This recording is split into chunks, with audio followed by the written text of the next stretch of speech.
Bienvenue sur cette nouvelle vidéo, c'est Mayday, j'espère que tu vas bien. Aujourd'hui, on va envoyer du steak sur une présentation sur une méthode de pensée pour les LLM. Donc là en l'occurrence, on va se focus sur ChatGPT avec la méthode qui s'appelle Chain of Thought Prompting. Donc en gros, c'est un système de chaîne de pensée, c'est une méthodologie qui est connue des prompt engineers. Ceux qui me suivent déjà, qui ont une très grosse expérience en IA, vous savez déjà comment ça fonctionne, mais pour les débutants et pour les personnes tout simplement intermédiaires qui ne savent pas du tout, je vais te montrer cette méthode-là qui a pu me permettre personnellement, moi, de résoudre des problèmes plutôt complexes de manière plus logique, plus claire et en évitant les biais. Donc c'est parti, on va voir ça tout de suite. Donc petite introduction. On va avoir l'introduction au COT. Donc COT, ça va être Chain of Thought, chaîne de pensée. Donc on va rester sur ça. Il y aura souvent dans les slides COT. Donc COT, c'est chaîne de pensée. Comme ça, au moins, vous l'oubliez pas. Donc toujours avec le O minuscule et le CT majuscule. Ensuite, on va voir l'application du COT dans le chat GPT. Donc là, j'ai oublié un T. Ça prouve que c'est moi qui l'ai fait, c'est pas une IA, encore une fois. Donc encore une fois, c'est des petites authenticités comme ça. Avantages et limitations. Donc on va voir les avantages du COT, pourquoi l'utiliser, dans quel cas, et quelles sont les limitations, encore une fois, techniques. Allez, c'est parti, introduction au COT, Chain of Thought Prompting. Donc c'est une méthode de prompting, de prompt engineering, pour méthode de pensée. C'est parti, définition du COT. Donc le concept pyramidal, je dirais même avec l'image que j'ai mis. Donc le COT est une technique qui guide les modèles de langage à suivre un processus de raisonnement lorsqu'ils sont confrontés à des problèmes complexes. Cela se fait en fournissant une série de prompts progressivement, donc progressifs, améliorant la conversation et guide le raisonnement logique. L'objectif du COT, l'objectif principal, la cible qu'on vise. Pourquoi on fait du COT ? L'objectif est d'encourager les modèles de langage à produire des résultats plus précis et à suivre une logique plus cohérente dans leurs réponses. Donc là, on va partir sur un système qui va nous permettre de pouvoir avoir des résultats beaucoup plus précis qu'avant, que des prompts basiques, des questions brutales de manière posée, de manière directe, sans vraiment réflexion. Et plus logique. Donc si par exemple on fait des mathématiques ou des problèmes plus complexes de réflexion, comme par exemple le copywriting, la compréhension de la psychologie humaine, il faut vraiment passer par ces méthodes-là, c'est vraiment très fonctionnel et beaucoup plus performant. Méthodologie. Le COT implique la mise en place d'une séquence de prompts qui améliore progressivement la conversation et guide le langage vers un raisonnement complexe. Donc à la fin de la présentation de ce slide, je te ferai directement une présentation, donc deux exemples à deux niveaux de complexité différents avec la méthode COT pour te montrer exactement. En fait, c'est extrêmement simple. Là, c'est vraiment une présentation qui va expliquer des termes qui vont peut-être faire peur dans cette vidéo, ça va peut-être te faire peur, mais la réalité c'est que c'est quand même extrêmement simple. Il faut comprendre le fin fond de la méthodologie, parce qu'il y en a quand même pas mal de systèmes de prompting, et celle-là, ça fait partie d'une de mes préférées, parce que tout simplement, ça permet de démystifier une requête. Bref, tu verras, ce sera plus simple, je te montrerai, parce que je peux parler autant que je veux, si t'as pas le visuel, ça sert à rien. Donc le fonctionnement du COT, séquence de prompt. Le COT, donc le COT prompt, donc prompting, comprend le même ensemble de problèmes-solutions, une série d'étapes décrivant comment cette solution a été atteinte, et ensuite une nouvelle question pour poursuivre le raisonnement. Amélioration de la conversation. Le COT prompt vise à améliorer la conversation en guidant le modèle de langage à travers un processus de pensée logique et structuré. Donc ça, on va le voir à la fin, bien entendu, la méthode. Donc je te montrerai deux chats. Exemple d'application. Des exemples concrets d'application du COT démontrent son efficacité dans l'obtention de réponses plus élaborées et logiques. Donc à l'heure actuelle, on a des LLM qui sont beaucoup plus performants. On va rester focus sur ChatGPT, on va partir sur la version 4.0 qui est une version à l'heure actuelle très performante. À l'heure actuelle, ils intègrent en gros directement dans leur LLM de manière native, naturelle, ces méthodes de pensée. C'est pour ça que quand on pose une question, des fois, il va itérer, il va pas donner une réponse brutale, mais il va décomposer et vous allez voir pourquoi. Mais pour les problèmes complexes, il vaut mieux en fait lui forcer la main et vous allez voir exactement, vous allez comprendre en fait. Donc les avantages du COT, pourquoi on pourrait l'utiliser et quels sont les avantages? Qu'est-ce que j'ai à y gagner à utiliser, à faire le COT, méthode de prompting? Raisonnement complexe.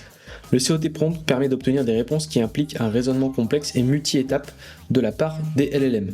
Donc la réalité c'est que je vois souvent des personnes qui posent des questions simples et qui pensent qu'en fait c'est une question simple. Donc, quand je dis simple, c'est qu'elle est courte. Par exemple, c'est une question à 2 lignes sur ChatGPT et ils pensent que la réponse elle va être simple pour un LLM. Alors qu'en fait, des fois, il y a des questions qui sont très courtes, mais qui sont extrêmement complexes.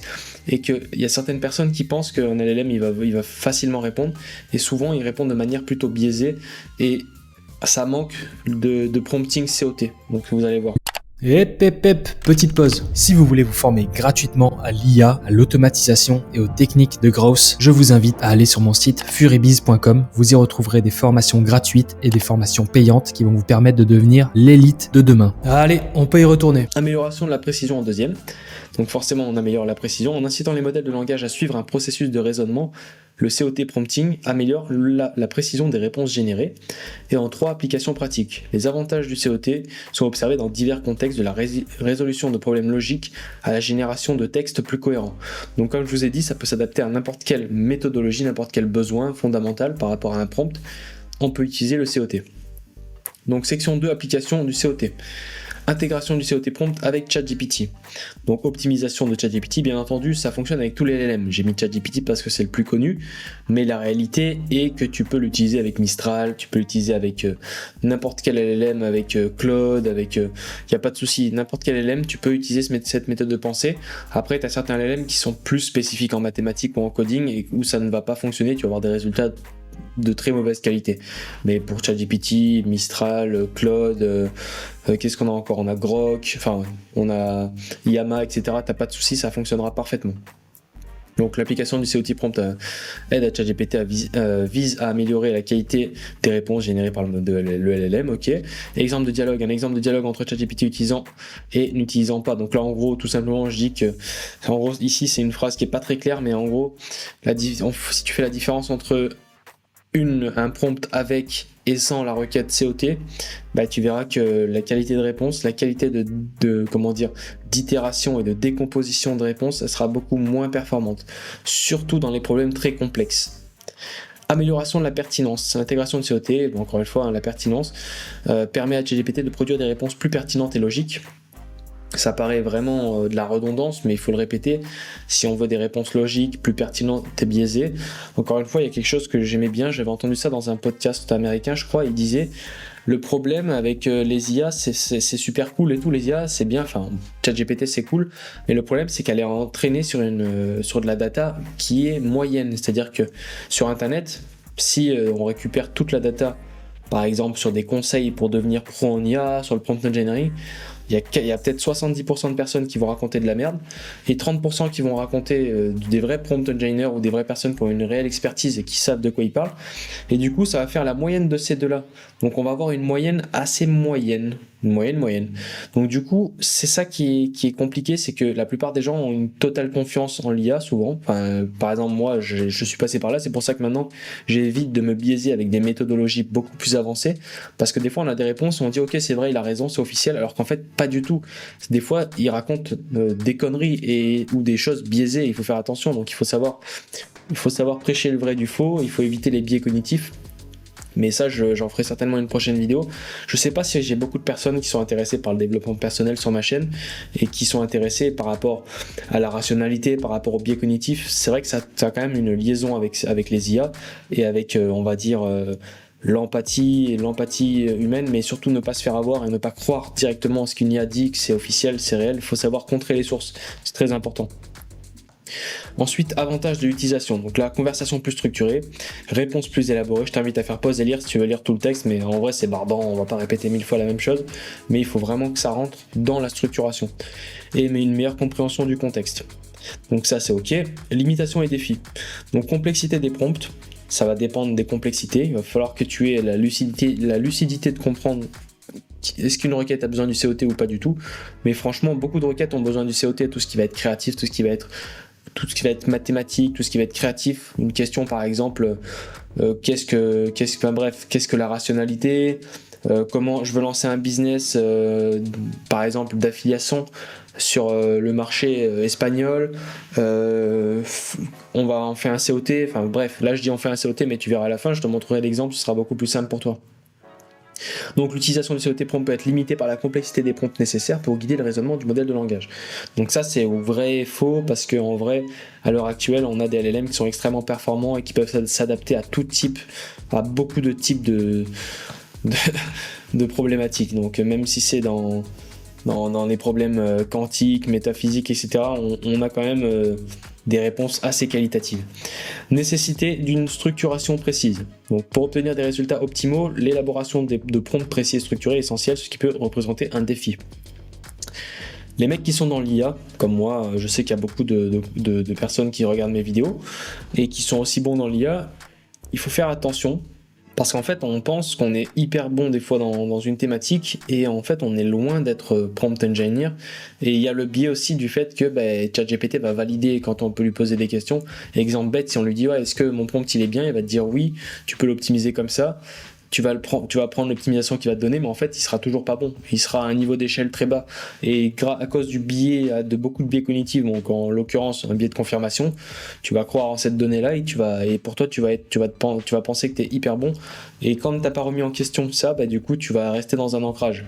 Ça, au début, les débutants et les intermédiaires ne le voient pas, mais par contre, ceux qui commencent à être avancés en IA, il faut se remettre en question tous les jours parce que les prompts, tous les jours, on peut les optimiser, etc. Et il y a des étapes incrémentales au fur et à mesure. En troisième, adaptation contextuelle. Donc ChatGPT doit être capable de s'adapter à différents contextes de conversation, ce qui peut être un défi pour l'application du COT prompt. Donc là, encore une fois, c'est binaire, ça va dépendre de la complexité et de la clarté de ta question, mais 99% des questions peuvent s'adapter avec un raisonnement COT sans problématique. Donc section 3, avantages et limitations. Donc les avantages pratiques, le raisonnement structuré, encore une fois, l'amélioration de la qualité de réponse et les applications polyvalentes. Donc je t'inviterai à faire pause. Là, on va pas tergiverser sur ça sert à rien du tout. Concrètement, il faut que tu puisses voir. Le pragmatisme devrait être à son comble. Donc limitation à considérer, complexité de mise en place, dépendance du contexte. Donc ça c'est important. Complexité de mise en place, la mise en place de prompt efficace et pertinent pour les COT prompt peut être complexe et exigeante. Donc avant de pouvoir faire du COT, il va falloir savoir que tu aies une compétence au minimum en prompt, savoir comment structurer un prompt avant de faire du COT, et après tu vas avoir une meilleure compréhension et une meilleure application et de meilleures réponses en quelque sorte. Parce qu'en vrai la réalité c'est que n'importe quel humain, tu le mets devant une IA, s'il a des réponses de merde, c'est qu'il a des questions de merde. S'il a des bonnes réponses, c'est qu'il a des bonnes questions. Et en fait, c'est là où l'ego joue et il y a des personnes qui vont dire que l'IA est nulle alors qu'en fait c'est eux qui sont nuls. Concrètement, c'est la réalité. On va parler mathématiques, 1 plus 1 ça fait 2. Donc la réalité c'est que si tu poses une mauvaise question basique, c'est-à-dire ça peut être des questions comme rédige-moi un mail. Une personne qui fait un prompt pour rédiger un mail et qui disait en fait il sait pas faire de mail, ça c'est le niveau -1, c'est même pas le niveau 0, c'est le niveau -1, c'est le binaire inversé. Donc bref. Dépendance au contexte, l'efficacité du COT prompt dépend fortement du contexte et de la conversation, ce qui peut limiter sa portée dans certaines situations. Donc ça va dépendre du contexte encore une fois.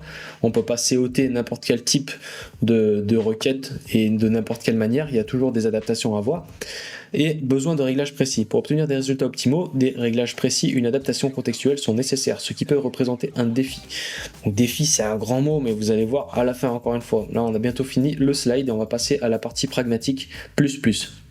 Donc perspective future, donc évolution de la technique. Donc la technique forcément elle va évoluer, l'intelligence de réflexion, l'intelligence humaine pour moi elle va en quelque sorte évoluer, même si l'intelligence c'est un grand mot. Mais en quelque sorte toutes les personnes qui utilisent l'IA de manière à se transcender, à devenir beaucoup plus performants, plus intelligents, comprendre plus de choses, tester plus de choses, itérer, faire peut-être éventuellement du code, de la programmation, comprendre des thématiques complexes, philosophiques, on va développer des meilleures techniques et on va développer en gros au fur et à mesure. C'est comme dans les jeux vidéo, c'est vrai qu'à l'époque, je me rappelais quand je jouais, à l'époque, au début, tout le monde jouait de manière basique, au fur et à mesure que les niveaux augmentaient, on avait des nouvelles techniques, des nouveaux skills, des choses qui n'existaient pas, des nouveaux skills qui n'existaient pas et qui existent après d'un coup, au bout d'1 an, 2 ans, 3 ans, et au bout de 5 ans, en fait, si on compare la deuxième année avec la cinquième, c'est toujours les mêmes personnes, ils ont toujours les mêmes qualités, etc. Mais il y a des nouvelles techniques, donc ça c'est réel, c'est ce qui va se passer. On le voit peut-être pas sur une échelle de 1 ou 2 ans, mais dans 5 ans, ceux qui n'auront pas lâché les IA pendant 5 ans, on aura un niveau intersidéral à côté de la grande moyenne qui dit que ChatGPT n'est pas bon pour rédiger des emails. Donc ensuite en deuxième on a l'intégration avec d'autres modèles, donc l'exploration de l'intégration du COT, c'est un peu chiant. En gros tous les modèles LLM, la plupart, il n'y a pas de souci, tu peux faire ça. Donc comme je t'ai dit, Llama, Mistral, Claude, ChatGPT, n'importe lesquels, t'as pas de souci, sauf vraiment les ultra personnalisés, les LLM custom, surtout si tu fais tourner ça en local. Mais bref, là on va rester sur la grande moyenne des personnes qui regardent mes vidéos, il n'y a pas de souci, tu peux tester ça sur n'importe quel LLM. Applications innovantes. Le développement futur du COT Prompt pourrait conduire à des applications innovantes dans les domaines tels que l'assistance virtuelle, la génération de contenu et la résolution de problèmes complexes. Donc là, c'est intéressant, mais quand on s'intéresse par exemple à la médecine, moi je regarde un petit peu des podcasts de médecine et par exemple le docteur Laurent Alexandre qui lui est quelqu'un qui est un avant-gardiste, un transhumaniste, un pré-transhumaniste on va dire. Et lui, il a une méthodologie d'apprentissage de tout ce qui est dans son domaine, quoi, tout ce qui est médecine, tout ce qui est biologie, tout ce qui est, bref, je vais pas peut-être sortir des mauvais termes, donc je vais m'arrêter là. Mais en soi, il utilise ChatGPT pour pouvoir développer ça, tout ce qui va être particules, tout ce qui va être, enfin bref, t'as compris. Et en gros, ça va à une complexité assez élevée. Mais par contre, c'est la même chose pour quelqu'un qui va faire du copywriting d'une page de vente, par exemple, je prends cet exemple, et qui va vouloir appliquer des principes de psychologie et de conscience humaine, ce qui est quelque chose d'extrêmement complexe. Il y a beaucoup de personnes qui pensent avoir un super prompt de copywriting en disant alors fais du copywriting et tu dois influencer les clients à acheter. Ça veut rien dire, une IA elle ne comprend pas ça, c'est tellement complexe. La conscience, la définition de la conscience reste un mystère de l'univers dans la réalité, donc pour arriver à manipuler une conscience humaine, on n'en est pas encore à ce niveau-là, mais par contre pour essayer d'influencer la sémantique d'un texte, ça peut être possible, mais il faut beaucoup de paramètres. C'est pas en disant ouais, fais du copywriting, ça veut rien dire. Ça, c'est quelque chose qui t'apportera aucun résultat. Et c'est vrai que je le vois beaucoup, je trouve ça marrant parce qu'en fait, c'est toujours on crie à l'objet brillant et on crie au miracle. On pense que on va donner un mot et que ça va tout changer, mais la réalité, c'est que ça n'est pas le cas. C'est du court terme. Donc là, il y a mon mail. Merci d'avoir regardé jusqu'à là. Si tu es encore là, c'est que tu es un fidèle. N'hésite pas à mettre un commentaire fidèle. Et tu peux me contacter si jamais tu es une société, bien sûr. Nous on filtre dans notre société. Si toi tu as une société, pas une micro-entreprise, ou tu peux avoir une entreprise, bien sûr, mais si tu as les moyens d'investir dans l'intégration de l'intelligence artificielle dans ton business, n'hésite pas à nous contacter. Tu as le mail pro ici, tu peux nous contacter. On est en point AI, nous on est des avant-gardistes, on est déjà des transhumanistes. Et on va passer à l'étape d'exemple, donc sur les 2 exemples qu'on va faire à 2 titres de complexité. C'est parti.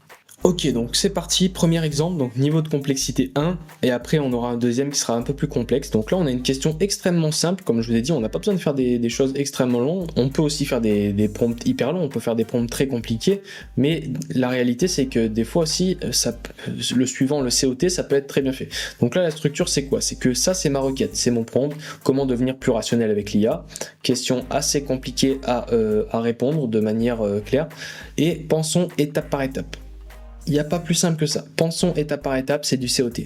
En fait, c'est pour ça qu'en fait je t'explique des termes qui paraissent complexes, t'as l'impression qu'on va faire une formule mathématique, qu'on va écrire du texte, des caractères spéciaux. Non, j'ai juste écrit pensons étape par étape, et là en fait, le LLM, sachant qu'il est extrêmement performant, va faire une réflexion étape par étape. Donc là, voilà, devenir plus rationnel, et il va te faire une structuration. Donc là, après, ça va dépendre de tes instructions. Tu peux aller dans ChatGPT sur la partie droite et personnaliser ChatGPT pour modifier tes instructions. Moi, je lui ai fait des instructions très rationnelles avec des structurations, avec indentation, avec des numéros, avec des balises, du markdown à la chaîne, H2, H3, des mots-clés en gras, etc., des listes à puces. Donc c'est pour ça qu'il va structurer comme ça. Mais en bref, comment devenir plus rationnel avec l'IA ? Il va nous faire une structuration. Donc déjà, devenir plus rationnel, il va faire un texte sur lequel il va s'appuyer, et plus il va descendre dans sa requête, il va s'appuyer au fur et à mesure. Donc là, rationalité, de type, il va expliquer tout de A à Z, identification des biais cognitifs, utiliser les outils d'IA pour renforcer la rationalité, analyse de données, et il va faire en fait toute une compréhension globale. En fait, il va tout simplement penser étape par étape. Après voilà, réponds étape par étape, il y a réponds étape par étape et pensons étape par étape. Pensons, je trouve que c'est un mot beaucoup plus intéressant. Après l'IA n'a pas éventuellement de conscience, mais le mot pensons c'est beaucoup plus on pense. Est-ce qu'on pense ou est-ce qu'on exécute ? Moi je pense que le mot sémantiquement pensons sera beaucoup plus puissant et on l'incite à vraiment penser. Donc ça c'est intéressant. Et répondre c'est plus brutal. pensons ou réponds de manière directe. Répondre, c'est brutal, c'est direct. C'est je te pose une question, tu réponds. Là, non, pense. Il y a quelque chose de plus optimal, plus clair, plus. Je n'ai pas les mots. C'est pour ce truc-là, j'ai pas les mots. Donc développer une mentalité critique et en fait il détaille tout. Donc c'est beaucoup plus clair. Et là, on a une réponse qui est qualitative. Je sais pas si tu te rends compte. Ma question est la suivante. C'est juste ça. Elle fait même pas 50 caractères. Et la réalité, c'est qu'on a une réponse vraiment détaillée grâce au pensons étape par étape. Et c'est-à-dire que maintenant, si je repose des questions, il va s'appuyer sur tout le texte qui a été défini. C'est une base solide. D'où la structuration pyramidale que j'avais définie exactement ici. Donc là, on voit cette pyramide. C'est une pyramide. Là, on pose les bases. Tu vois, on pose les bases. On a notre structure et après, on peut continuer nos questions. Donc c'est très intéressant. Et puis à la fin, on regarde rationalité plus IA est égale décision éclairée. Il nous fait même un petit emoji. Ça, c'est par rapport à mon custom instruction. Ressources visuelles, tableau et graphique et machine learning. Donc bref, ça c'est surtout par rapport à mon custom instructions. Mais en bref, on va partir sur le deuxième exemple. On va partir sur un exemple beaucoup plus puissant et complexe. Donc, à l'époque, il y a eu des essais qui étaient effectués au début des LLM, c'était avec GPT 3.5, qui étaient très très biaisés et qui faisaient, en fait, on lui posait des questions mathématiques de base comme, je sais pas moi, 9 x 9. 9 x 9, bon, ça fait 81, mais l'IA, en fait, il avait du mal à donner la réponse directe. Et c'est pour cela qu'en fait, on lui disait de faire un COT, en fait. Donc là, il va dire 9 x 9, et en fait, il faisait un raisonnement pour pouvoir faire ce calcul-là. Maintenant, les LLM, ils sont passés à un niveau intersidéral. Mais par exemple, sur cette question, regarde bien. J'ai besoin que tu me donnes la formule mathématique du temps, qui est quelque chose qui est extrêmement complexe. C'est extrêmement complexe pour un humain. Il y a peu d'humains qui ont la formule mathématique de tête. Et là, pensons étape par étape. Nous avons le concept du temps est complexe multidimensionnel impliquant différentes. Et voilà, là il va tout définir, il va penser étape par étape. Temps dans la cinématique classique, formule de vitesse constante, formule de mouvement uniforme accéléré, temps et relativité restreinte, formule de la dilatation du temps. Donc je sais pas si tu t'imagines. Après je vais te faire un exemple de manière brutale sans le pensons étape par étape. Temps en relativité générale, temps en mécanique quantique, ensuite temps en entropie en thermodynamique. Conclusion. Et à partir de là, tu as posé les bases. Tandis que, imaginons, bon, je vais prendre ça, je vais lancer un GPT de base, hop, et je vais juste lui dire, j'ai besoin que tu me donnes la formule mathématique du temps. Et tu vas voir, en fait, bon là peut-être qu'il va être influencé par mon custom instructions, parce que je lui ai dit de décomposer en fait dans mon custom instructions. Donc en fait je vais aller plutôt sur Mistral et on va prendre cette requête là et on va faire. Alors je vais plutôt aller sur Claude. Ouais, Claude ça peut être intéressant. Alors Claude j'ai besoin, donc la pensons étape par étape. Voilà, je lui fais une requête comme ça. D'accord, réfléchissons étape par étape pour essayer de trouver une formule. Première étape, définir. Alors regarde, là c'est top parce qu'il n'y a pas d'instructions. Définir ce que nous voulons représenter mathématiquement. Donc là, deuxième étape, choisir les variables. Donc là, très bien, il nous fait une formulation, donc c'est pas la même. C'est pas une question de longueur, c'est une question de structuration. Donc la formule générale serait, donc pour donner cette réponse, à la place de dire directement, tiens, la formule générale sera celle-ci, bah lui, il nous fait une réflexion à itération. Donc deuxième étape, choisir les variables. Troisième étape, représenter la progression linéaire. Tandis que si je récupère ce prompt sans le pensons étape par étape, vous allez voir que la plupart du temps, alors après, ils sont tous entraînés différemment, mais la plupart du temps, regarde. Tu vois là ce qu'il m'a fait, il a commencé la réponse par il n'existe pas une formule mathématique unique et universelle, mais là il a fait une équation de Schrödinger, il a même fait une équation de Schrödinger, bon en mécanique quantique, bon là on est un peu plus loin, mais c'est pour ça que je suis allé dans cette complexité, pour te montrer qu'en fait, donc en résumé, bien qu'il n'y ait pas de formule mathématique unique du temps, celui-ci en fait la réponse elle est totalement biaisée. Mais à l'époque de ChatGPT 3.5, à la sortie de 3.5, quand on posait une question de manière brutale, on n'avait pas une réponse décomposée, tu vois. C'est, par exemple, regarde, petit exemple, alors on va aller ici, comment devenir riche. Donc je pose une question vraiment con, comment devenir riche, point d'interrogation. Alors pensons étape par étape, ou pense, hein, pas obligé de mettre pensons, moi j'avais mis pensons parce que ça faisait plutôt sémantiquement pensons, c'est-à-dire qu'il pense, il n'est pas seul. En fait, faut pas qu'il se dise qu'il soit seul, et peut-être que ça peut influencer sa manière d'être. Après, ça peut dépendre. Comment devenir riche? Donc là, en fait, c'est de manière brutale. Voici quelques conseils. Voici quelques conseils pour devenir riche. Éduquez-vous et développez vos compétences. Soyez travailleur et persévérant. Investissez intelligemment. D'accord, c'est cool. Mais maintenant, dans la structuration, si je fais la même chose, comment devenir riche? Comment devenir riche? Pensons étape par étape. Là, voici quelques étapes. Donc là, bon, il ne me le fait pas de la même manière. Et Claude, il n'est pas extrêmement puissant. Mais en bref, c'est une question con. Donc là, en fait, c'est un bon exemple parce que question con, réponse con. Voici quelques étapes. Non, c'est un plan que je veux. Donc, c'est-à-dire que c'est toute une structuration à comprendre.